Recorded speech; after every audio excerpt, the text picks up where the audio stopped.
नमस्कार दोस्तों। डेट है आज की 2 जुलाई 2020 और स्वागत है आपका करंट अफेयर्स बूस्टर में। और आज हम 24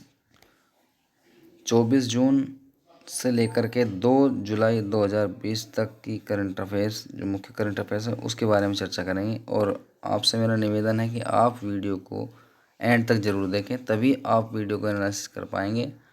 आप इस वीडियो को अच्छी लगे तो शेयर और कमेंट और शेयर करना बिल्कुल भी ना भूलें। कमेंट जरूर करें, अपना फीडबैक ज़रूर दें और जो चैनल पर नए हों वो सब्सक्राइब ज़रूर कर लें और घंटी के निशान को ज़रूर दबा लें, बेल आइकन को आप ज़रूर दबा लें।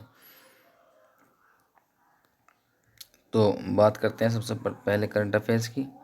23 जून संयुक्त राष्ट्र लोक सेवा दिवस 23 जून को मनाया जाता है और ये प्रत्येक वर्ष 23 जून को संयुक्त राष्ट्र लोक दिवस मनाया जाता है। और इस दिवस को मनाने का उद्देश्य लोगों में सार्वजनिक सेवा के मूल्य और गुणों के बारे में जागरूकता पैदा करना है। और इसकी घोषणा 2002 में की गई थी। संयुक्त राष्ट्र लोक सेवा पुरस्कार भी इस दिन दिया जाता है और यह पुरस्कार लोक सेवा क्षेत्र में उत्कृष्ट योगदान के लिए दिया जाने वाला अंतर्राष्ट्रीय स्तर का प्रतिष्ठित पुरस्कार है। और भारत में जो सिविल सेवा दिवस है 21 अप्रैल को मनाया जाता है, ये आपको ध्यान रखना चाहिए। इसी दिन 23 जून को अंतर्राष्ट्रीय ओलंपिक दिवस भी मनाया जाता है। जो अंतर्राष्ट्रीय ओलंपिक दिवस है पूरे विश्व में किसी भी भेदभाव को दरकिनार करते हुए विभिन्न खेलों में सहभागिता बढ़ाने के लिए ये मनाया जाता है। चलिए चलते हैं आगे। रोहिंग्या शरणार्थी मामले में यूएनएचसीआर, जो संयुक्त राष्ट्र शरणार्थी उच्चायुक्त है, इसने म्यांमार में से जो विस्थापित रोहिंग्या शरणार्थी थे, तो वो किससे संबंधित है, आपसे क्वेश्चन पूछा जा सकता है। म्यांमार से संबंधित है रोहिंग्या शरणार्थी। इन पर एक प्रस्ताव स्वीकार किया है। इस प्रस्ताव में रोहिंग्या और अन्य लोगों की ऐच्छिक, सुरक्षित, सम्मानित और स्थायी वापसी के लिए अनुकूल माहौल बनाने की अपील की गई है। यूएनएचसीआर के 47 सदस्य इस प्रस्ताव में 37 देशों ने समर्थन किया, जबकि 8 देश मतदान में शामिल नहीं हुए थे। प्रस्ताव में म्यांमार से मानव अधिकारों के उल्लंघन और रखाइन प्रांत में रोहिंग्या जैसे अल्पसंख्यकों के साथ दुर्व्यवहार के कारणों को जड़ से खत्म करने को कहा गया है। म्यांमार सरकार से अपील की गई है कि वह मीडिया, स्वतंत्र पर्यवेक्षकों और राजनयिक समूह को पूरी आज़ादी की अनुमति दे और रखाइन प्रांत से इंटरनेट पर लगी रोक हटाने को भी कहा गया है। 24 जून को मास्को विजय दिवस यानी रूस में रक्षा मंत्री राजनाथ सिंह रूस की यात्रा पर गए और वे 24 जून को मास्को में आयोजित होने वाली विजय दिवस परेड में भाग उन्होंने लिया। द्वितीय विश्व युद्ध में रूस और मित्र देशों की विजय प्राप्त करने की 75वीं वर्षगांठ के अवसर पर विजय परेड आयोजित की जा रही है, जिसमें तीनों सेनाओं के 75 सदस्य इस परेड में हिस्सा ले रहे हैं। परेड में हिस्सा लेने वाली टुकड़ी का नेतृत्व वीर सिख लाइट इन्फेंट्री रेजिमेंट के एक अधिकारी द्वारा किया जा रहा है। इस रेजिमेंट ने द्वितीय विश्व युद्ध में भाग लिया था। दूसरा, जीईएम पर कंट्री ऑफ ओरिजिन बताना अनिवार्य है। जीईएम क्या है? सरकार ने गवर्नमेंट ई मार्केट प्लस पर सभी विक्रेताओं को अपने नए उत्पादों के पंजीकरण के समय कंट्री ऑफ ओरिजिन यानी सामान किस देश का है, इसे बताना अनिवार्य कर दिया है। यह कदम मेक इन इंडिया और आत्मनिर्भर भारत को प्रोत्साहित करने के लिए किया गया है। जीईएम क्या है? सार्वजनिक क्षेत्र की खरीदारी के लिए बनाया गया एक ऑनलाइन पोर्टल है, गवर्नमेंट ई मार्केट प्लस। पूछा जा सकता है क्या है, तो इस पर सभी उत्पादों के पंजीकरण के समय कंट्री ऑफ ओरिजिन बताना अनिवार्य कर दिया गया है। बात करें सहकारी बैंकों को आरबीआई की निगरानी में लाने का अध्यादेश पारित हो चुका है। जितने भी सहकारी बैंक हैं वे आरबीआई की निगरानी में अब आएंगे। 24 जून को अध्यादेश पारित किया गया है। क्योंकि संसद नहीं चल रही है, इसलिए राष्ट्रपति को आर्टिकल 123 के तहत अध्यादेश जारी किया गया है और ये राष्ट्रपति जारी करते हैं। आर्टिकल 123 के तहत एक अध्यादेश जारी होता है। ये कानून के जैसा ही कार्य करता है। तो इसकी मंजूरी के बाद देश के 1482 शहरी सहकारी बैंक और 58 बहु राज्यीय सहकारी बैंक आरबीआई की निगरानी सुपरवाइजरी पावर्स के अंतर्गत आ जाएंगे। यह अध्यादेश इन बैंकों में जमाकर्ता की राशि सुरक्षित करने का आश्वासन देने के लिए किया गया है। अब आरबीआई की शक्तियाँ जैसे कि अनुसूचित बैंकों पर लागू होती वैसे ही सहकारी बैंकों पर लागू होंगी। देश के बाहर पहला योग विश्वविद्यालय लॉस एंजलिस में शुरू किया गया है। अमेरिका के लॉस एंजलिस में क्या हुआ है, पहला योग विश्वविद्यालय शुरू हुआ है भारत से बाहर।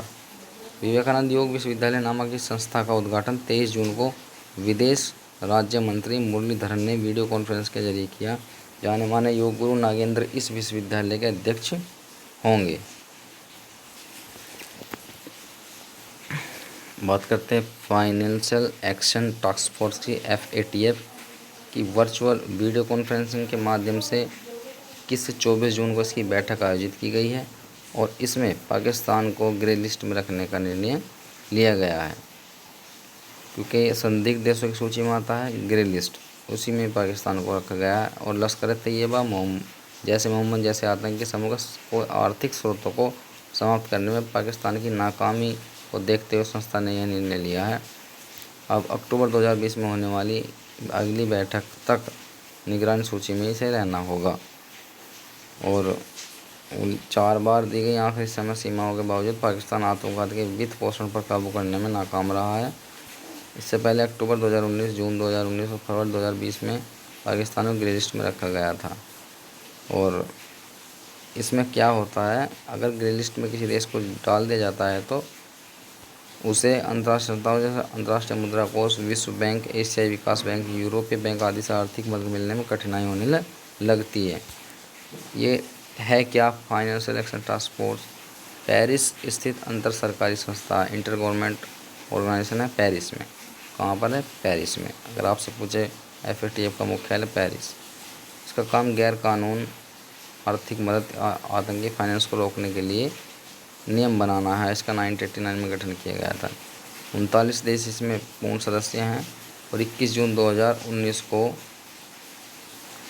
सऊदी अरब को हाल ही में इसमें जोड़ लिया गया है। और ये आप ध्यान रखेंगे, सऊदी अरब को हाल ही में से जोड़ा गया है।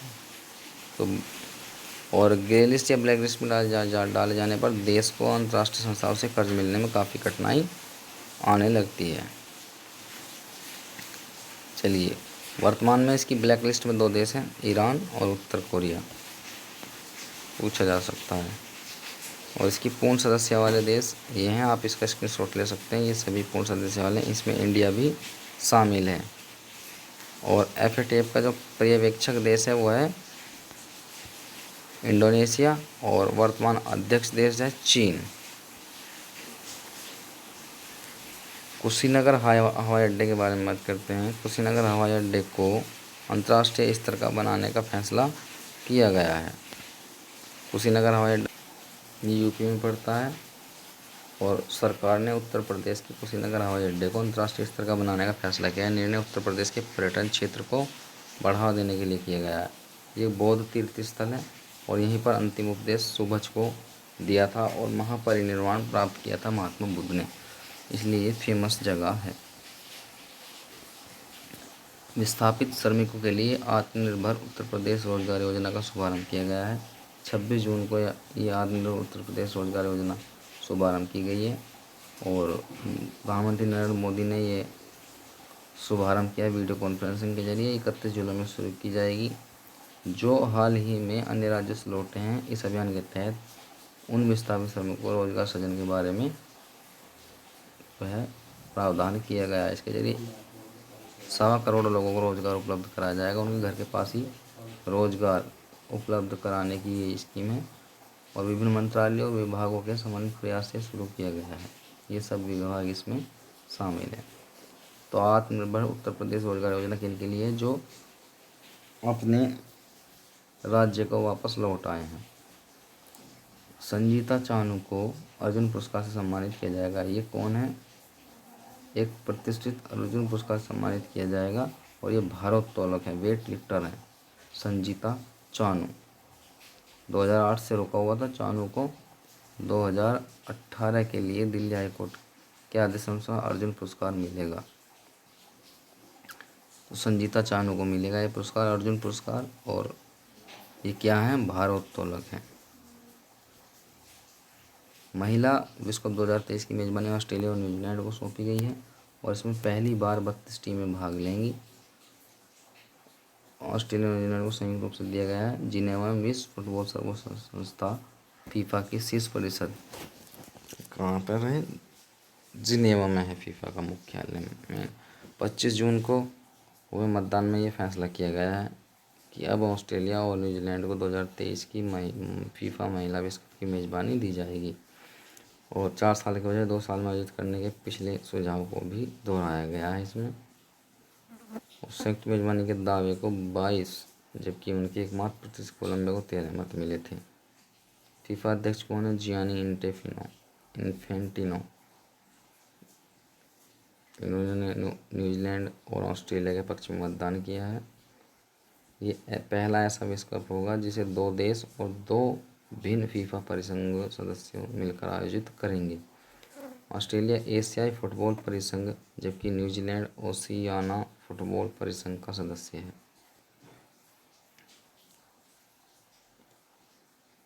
एमएसएमई दिवस मनाया जाता है 27 जून को और ये सस्टेनेबल विकास के जो लक्ष्य हैं उन्हें प्राप्त करने के लिए, उन्हें बढ़ावा देने के लिए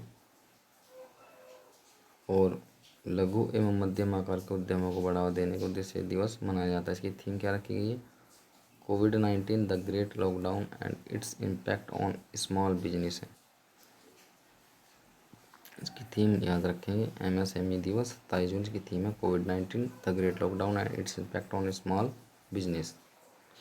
भारतीय नौसेना ने स्वदेशी anti torpedo decoy system Mareech नाम से लॉन्च किया है। 26 जून को इसे लॉन्च किया गया है और भारतीय नौसेना के पनडुब्बी विरोधी युद्ध क्षमता में वृद्धि हो गई है और स्वदेशी रक्षा प्रौद्योगिकी का इसमें इस्तेमाल किया गया है। सरकार की मेक इन इंडिया पहल को आत्मनिर्भर बनाने का भी संकल्प व्यक्त करता है। इस सिस्टम क्या है? सभी मोर्चों पर गोला दागे जाने में सक्षम है और डीआरडीओ नौसेना द्वारा मिलकर बनाया गया है। डिको सिस्टम का उत्पादन कार्य भारत इलेक्ट्रॉनिक्स लिमिटेड करेगा। यह आने वाले टॉर्पेडो खोजने, उसकी स्थिति का पता लगाने और उसे बेअसर करने में सक्षम है। तो एंटी टॉर्पेडो डिको सिस्टम मारीच को लॉन्च किया गया है नौसेना के लिए। 27 जून को बैंकिंग विनियम संशोधन अध्यादेश 2020 को जारी किया है 123 आर्टिकल के तहत। इस अध्यादेश के जरिए बैंकिंग विनियम अधिनियम 1949 में संशोधन किया गया और सारे सहकारी बैंक जो है अब आरबीआई के अंडर आ जाएंगे। अध्यादेश है क्या? 123 के अनुसार ऐसा कानून है जिन्हें केंद्रीय मंत्रिमंडल की सिफारिश पर भारत के राष्ट्रपति की मंजूरी से लागू किया जाता है। जब तक संसद का सत्र नहीं चल रहा तभी तक जारी किया जाता है और इसका प्रभाव संसद में पारित अधिनियम के जैसा ही होता है। टीबी रिपोर्ट 2020 जारी किया गया और 2025 तक टीबी उन्मूलन का लक्ष्य रखा गया है और कुछ राज्य पहले ही टीबी उन्मूलन चाहते हैं, जैसे उनमें केरल, हिमाचल प्रदेश 2021 तक, सिक्किम और लक्षद्वीप 2022 में। ये कह रहे हैं कि हम पहले ही इसको समाप्त कर लेंगे, लेकिन जो राष्ट्रीय लक्ष्य है वो 2025 तक टीबी उन्मूलन का लक्ष्य है, कर दिया जाएगा 2025 तक। माइकल मार्टिन आयरलैंड के नए प्रधानमंत्री चुने गए हैं और जो लियो वाराडकर थे वो उप प्रधानमंत्री रहेंगे। अब भारतीय मूल के वाराडकर उप प्रधानमंत्री होंगे, लेकिन अब जो आयरलैंड के नए प्रधानमंत्री उनका नाम है माइकल मार्टिन। चलिए आगे चलते हैं। भूटान सरकार और खोलोंगछू हाइड्रो एनर्जी लिमिटेड के बीच जल विद्युत परियोजना के समझौते हुए हैं। ये खोलोंगछू हाइड्रो एनर्जी लिमिटेड जो है भारत के सतलज विद्युत निगम लिमिटेड और भूटान के ड्रुकगिन पावर कॉरपोरेशन का एक संयुक्त उद्यम है और इसने भूटान की राजधानी थिम्पू में जल विद्युत परियोजना के समझौते पर हस्ताक्षर किए हैं और ये समझौते विदेश मंत्री एस जयशंकर और भूटान के विदेश मंत्री डॉक्टर तंडी दोरजी के वर्चुअल वीडियो कॉन्फ्रेंस की मौजूदगी में हुए हैं। 600 मेगावाट की परियोजना है। पूर्वी भूटान के त्रांग राशियांग से जिले में खोलोंगछू नदी की धारा पर इसका जो है होगा। ये बनाया जाएगा। चलिए, तो इसे याद रखेंगे। भारत ने दुनिया के सबसे बड़े परमाणु फ्यूजन प्रोजेक्ट क्रायोस्टेट का अंतिम हिस्सा पूरा कर लिया है। क्रायोस्टेट क्या होता है? स्टील का हाई वैक्यूम प्रेशर चैम्बर होता है। जब कोई रिएक्टर बेहद गर्मी पैदा करता है तो उसे ठंडा करने के लिए एक विशाल रेफ्रिजरेटर की ज़रूरत होती है, जिसे क्रायोस्टेट कहते हैं। जैसे क्रायोजेनिक इंजन, वैसे ही क्रायोस्टेट होता है। और ये परमाणु फ्यूजन प्रोजेक्ट है, यानी इसमें नाभिकीय संलयन होगा और उसके नाभिकीय संलयन के अंतर्गत ये ऊर्जा जो है उत्पादित करेगा। जैसे सूर्य में होता है वैसे ही इसमें नाभिकीय संलयन होगा। तो इसका अंतिम हिस्सा पूरा कर लिया। देश के एक निजी क्षेत्र company L&T Larsen and turbo ने सूरत के हजीरा में इसे बनाया है। चलिए चलते हैं आगे। परमाणु फ्यूजन प्रोजेक्ट क्या है? इसके तहत 15 करोड़ डिग्री सेल्सियस तापमान पैदा होगा। सूर्य की कोर से 10 गुना ज़्यादा होगा। तो ये इसका वजन और 50वां इसका 50वां और अंतिम हिस्सा करीब 650 टन वजनी है। इंटरनेशनल थर्मोन्यूक्लियर एक्सपेरिमेंटल रिएक्टर की तरह कि यह मैग्नेटिक फ्यूजन डिवाइस की योजना भी परमाणु विखंडन के बजाय सूर्य की तरह परमाणु संलयन पर आधारित है। और हाल ही में प्रधानमंत्री गरीब कल्याण अन्न योजना के तहत देश भर में 80 करोड़ ज़रूरतमंद लोगों को अब नवंबर 2020 तक मुफ्त राशन दिया जाएगा। इसमें हर महीने प्रत्येक व्यक्ति को 5 किलो गेहूँ या चावल और 1 किलो चना मुफ्त उपलब्ध कराया जाता है। इस योजना को नवंबर तक बढ़ाने पर सरकार को 90,000 करोड़ रुपए अधिक खर्च करने होंगे। कोविड-19 महामारी के प्रकोप के बाद इस योजना को शुरू किया गया था। मलावी राष्ट्रपति चुनाव में लाजर मैकार्थी चक्वेरा ने जीत हासिल की है। इसे आप याद रखें। मलावी के राष्ट्रपति कौन है? लाजर मैकार्थी चक्वेरा। चलिए चलते हैं आगे। कोविड-19 की वैक्सीन को मानव परीक्षण की अनुमति मिल चुकी है और ये वैक्सीन का नाम क्या है? कोवैक्सीन। इसे मानव परीक्षण करने की अनुमति मिल चुकी है। तो कोवैक्सीन नाम का यह अब तक किए गए परीक्षणों में सफल रहा है। अगर ये आगे सफल रहा तो ये भारत की कोरोना वैक्सीन होगी, कोवैक्सीन। चलिए, वैज्ञानिकों ने रंगीन कपास को विकसित करने में सफलता हासिल की है। इन्होंने इसके जेनेटिक कोड में बदलाव करके सफलता प्राप्त की है और यह शरीर के और पर्यावरण के अनुकूल है। तो रंगीन कपास। नागालैंड को अशांत क्षेत्र घोषित किया गया है। केंद्र सरकार ने इस वर्ष के अंत तक पूरे नागालैंड को अशांत क्षेत्र घोषित कर दिया गया है। और यह गृह मंत्रालय द्वारा जारी अधिसूचना के अनुसार समूचा नागालैंड अशांत और खतरनाक स्थिति में है। इसलिए नागरिकों की सुरक्षा के लिए सशस्त्र बल का उपयोग करना आवश्यक है। इसमें सशस्त्र बल अधिनियम 1958 की धारा 3 के तहत केंद्र सरकार ने पूरे राज्य को 30 जून 2020 से 6 महीने की अवधि के लिए अशांत क्षेत्र घोषित कर दिया है। क्वेश्चन आ सकता है, तो आप याद रखेंगे। चलिए दोस्तों, इस वीडियो में इतना ही। और वीडियो आपको पसंद आई हो तो लाइक शेयर ज़रूर करें। चैनल को सब्सक्राइब कर लें, घंटी के निशान को दबा लें। और पूरा वीडियो देखने के लिए आपको बहुत बहुत धन्यवाद। Thank you very much.